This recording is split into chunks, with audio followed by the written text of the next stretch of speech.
दर्शन की पूरी टीम संभल के ग्राउंड जीरो पर लगातार बनी हुई है।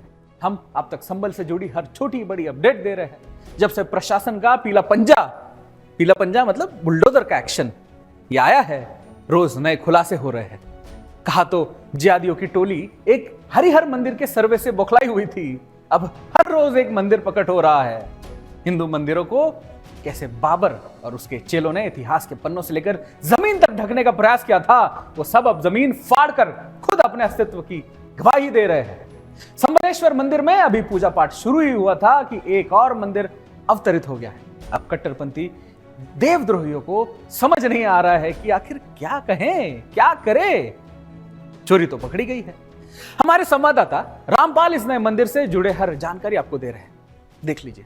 संभल में जिस तरीके से प्रशासन की कार्रवाई लगातार चल रही है, बिजली विभाग के खिलाफ, अतिक्रमण के खिलाफ जिस तरीके से प्रशासन की कार्रवाई लगातार देखी जा रही है, उसके बाद एक से एक नए खुलासे सामने आ रहे हैं। जहां पर एक और आज भगवान श्री कृष्ण, राधा कृष्ण का मंदिर निकला है। उसके बाद में लोग ये जो मंदिर है, यहाँ पर सीसीटीवी कैमरे जो प्रशासन की जो खोज में एक जो मंदिर निकला है, यहाँ पर प्रशासन की खोज में, उसके बाद यहाँ कुआं निकला है जहाँ पर मूर्तियां निकली। कल एएसआई सर्वे की तमाम बात की गई है। यहाँ पर पुरातत्व विभाग भी पहुंचेगा। इसके बाद में यहाँ सुरक्षा व्यवस्था की दृष्टि से काफी पुख्ता इंतजाम किए गए हैं। अब वहीं इस बात करें तो यहाँ काफी दूर दराज से मुरादाबाद, रामपुर और दिल्ली और गाजियाबाद से यहाँ लोग दूर दराज से आ रहे हैं देखने के लिए। ये जो मंदिर है, संभल का धार्मिक स्थल है, वो चर्चा का विषय बने हुए हैं। आज के पीरियड में लोगों में उत्साह देखने को मिल रहा है, मन को शांति मिल रही है कि हम जिस मंदिर में हम 40 वर्ष पहले पूजा अर्चना करते थे, काफी दूर दराज से श्रद्धालु यहाँ पर पहुंच रहे हैं। उसके बावजूद आप मेरे पीछे देख सकते हैं, वही मंदिर है, ये वही संभल है जहां पर मुस्लिम आक्रांताओं ने आकर कब्जा जमाया था, हिंदुओं के धर्म स्थलों को नष्ट करके अपना निशाना बनाया था।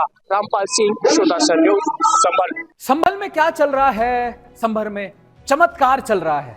जी हाँ, अब चमत्कार ना कहे तो क्या कहे। जिस हिसाब से अलग अलग जगहों से मंदिरों और मूर्तियां निकलती जा रही है, कुछ चमत्कार से कम तो नहीं है। ना कोई याचिका, ना कोई आदेश। बिजली चोरी के नेक्सस को तोड़ने के लिए प्रशासन यहां आया था। संभल को अतिक्रमण मुक्त करने का अभियान चलाया जा रहा था, लेकिन निकला क्या? शिवलिंग, बजरंगबली की मूर्तियां और फिर एक और मंदिर। यह तो साफ है कि संभल आस्था का एक बड़ा केंद्र रहा है, जिसे मुस्लिम आक्रांताओं ने दफन कर दिया है। उनकी कई पीढ़ियों ने भी इस सच को दबाए रखने की कोशिश की थी, जो कि आज असफल हो रही है। हिंदू आस्था के प्राचीन ऐतिहासिक प्रमाण उस फेक नैरेटिव के मुंह पर करारा तमाचा है, जिसमें लगातार हिंदू मंदिरों के तथ्यों को लगातार झुठलाया जा रहा है। अब कल्पना करके देखिए, ये संभल का एक छोटा सा मुस्लिम बहुल इलाका है, जहां पर जरा सी खुदाई में 2 मंदिर निकल चुके हैं। संभल के पौराणिक महत्व पर मुहर लगते इन प्रमाणों को कोई भी कैसे झुठला सकता है। मंदिर में पूजा पाठ करने के लिए संभल ही नहीं, दूर दराज के इलाकों से भक्त यहां पहुंच रहे हैं। मन में आस्था है और आंखें डबडबाई हुई है। हमारे संवाददाता ने यहाँ के लोकल लोगों के मन की बात जानने की कोशिश की, आप भी सुनिए। मैं फिलहाल तो मुरादाबाद से आया हूँ, लेकिन मैं ये सामने गली में जो मकान है, ये 4 मकान जो है, ये हम चचा ताऊओं के ही हैं। हमारी गली थी ये गली पूरी हमारी थी, हमारी अपने नाम से। ये हम जब रहते थे यहाँ, तो ये मंदिर था, हम पूजा पाठ हम यहीं करते थे, सफाई भी हम यहीं करते थे। इसकी जन्माष्टमी के दिन, शिव तेरस के दिन मैं और एक अंगन लाल का सुभाष, हम 2 जने इसकी सफाई करते थे। कीर्तन वगैरह भी होता था। लेकिन सन 78 का जो बलवा हुआ, उसमें मेरी दुकान जली नखासे में, मुरारी लाल के कारखाने से 25-30 कदम पहले है। मुहर्रम को जहाँ इनाम मिलता, वहीं है मेरी दुकान। तो जब दुकान जल गई तो मेरा मन यहाँ से खट्टा हो गया। सन 79 में ठेर पहुंच गया। अब तो हम यहाँ से पलायन करके एक गांव है पास में, वहाँ चले गए। सब दूसरा मकान हमें भी बेचना पड़ा। क्या क्यों पलायन किया था आपने? सन 76 का भी बलवा मैंने देखा है, जब मैं 8वीं में पढ़ता था शंकर स्कूल में। ठीक है। उस समय जो है यहाँ गुड़बाजी और सब हुई थी और सब दुकानें फूंक दी गई थी। सन 78 का बलवा भी देखा है। और मंदिर ये बहुत साल पुराना है, बहुत साल पुराना है, क्योंकि मतलब जब लोगों से यहाँ पे मालूम पता चला था, तो वो लोग बताते हैं कि ये बहुत साल पुराना मंदिर है। मगर ये सब घेर लिया, मतलब चारों तरफ से मकान चारों तरफ से बन गए। तो अब ये बता रहे थे कि इसका परिक्रमा दिया जाता, अब नहीं दे सकते। मगर हमें बहुत खुशी हुई है कि यहाँ पे अपना भोलेनाथ का, हनुमान जी, पूरा परिवार, शिव परिवार है यहाँ पे अपना मंदिर निकला। हमें बहुत खुशी। कट्टरपंथी जमात संबलेश्वर मंदिर को देखकर ही घबराए हुए थे कि इसी बीच वाराणसी में भी एक प्राचीन मंदिर को खुलवाने की मांग तेज हो गई है। संभल में सैकड़ों साल पुराने मंदिर को खोले जाने के बाद अब उसमें पूजा भी शुरू हो गई है।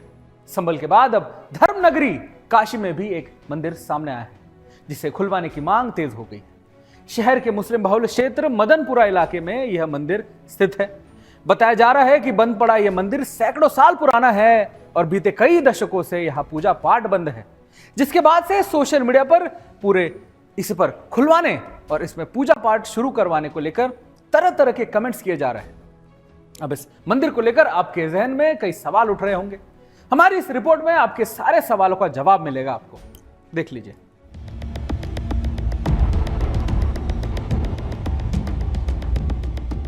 संभल के बाद अब काशी में भी महादेव तालों के अंदर बंद मिले हैं। दरअसल बनारस के मदनपुरा नाम के मुस्लिम बाहुल्य इलाके में पिछले कई दशकों से 250 साल पुराने सिद्धेश्वर महादेव मंदिर पर ताला लगाकर रखा गया था।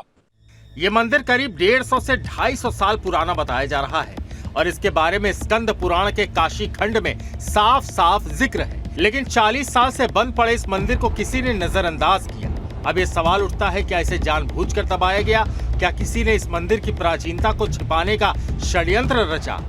स्थानीय लोगों को जब इसकी जानकारी हुई तो लोगों ने अब मंदिर को खुलवाकर वहां पर पूजा अर्चना शुरू करने की अपील की है। लेकिन इन सबके बीच सवाल ये खड़ा होता है कि भाईचारे की बात करने वाले, गंगा जमुनी तहजीब की बात करने वाले बाबर और औरंगजेब के पिल्लों ने महादेव के मंदिर जैसे न जाने कितने और मंदिरों को अब तक दबा के छुपा के रखा हुआ है। मदनपुरा का इलाका मुस्लिम बहुल है और इस इलाके में मंदिर के बंद होने के साथ साथ कई सामाजिक और धार्मिक संघर्ष भी छुपे हुए थे। क्या ये सिर्फ एक मंदिर था या फिर ये हमारी सांस्कृतिक धरोहर का हिस्सा, जिसे एक सोची समझी साजिश के तहत दबा दिया गया? ऐसे में उन लाखों मंदिरों की बात कब होगी जो मंदिर अभी भी गुमनामी का शिकार है।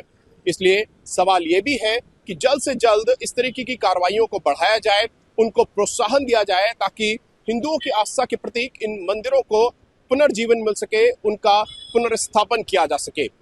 अब जब ये मंदिर सामने आया है तो ये सवाल उठता है कि क्या हमें अपनी धार्मिक धरोहरों को फिर से जीने का मौका मिलेगा?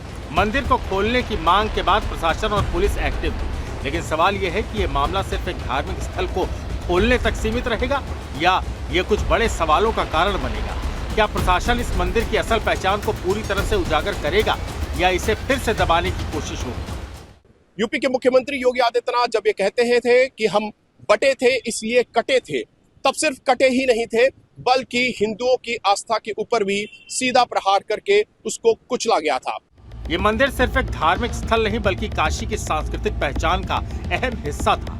क्या ये सिर्फ एक मंदिर है या ये काशी की पूरी धार्मिक विरासत का प्रतीक? अब ये सवाल उठता है, क्या हम अपनी सांस्कृतिक और धार्मिक धरोहर को भूल कर आगे बढ़ेंगे या इसे सजो कर रखने का काम करेंगे? तो अब समय है कि उन सारे मंदिरों को फिर से पुनर्स्थापित किया जाए और उनको एक नया जीवन दिया जाए, क्योंकि 4 लाख से ज्यादा ऐसे मंदिर हैं जो अभी भी गुमनामी का शिकार है।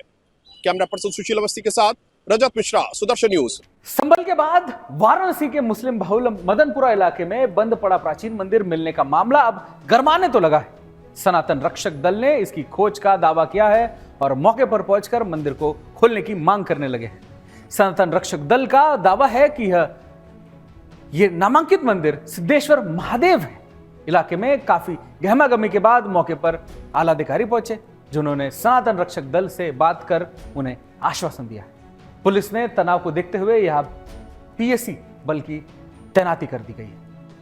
दूसरी तरफ स्थानीय महिलाएं मंदिर के पास पहुंचे और हर हर महादेव के उद्घोष के साथ शंख बजाकर मंदिर मिलने की खुशी व्यक्त की।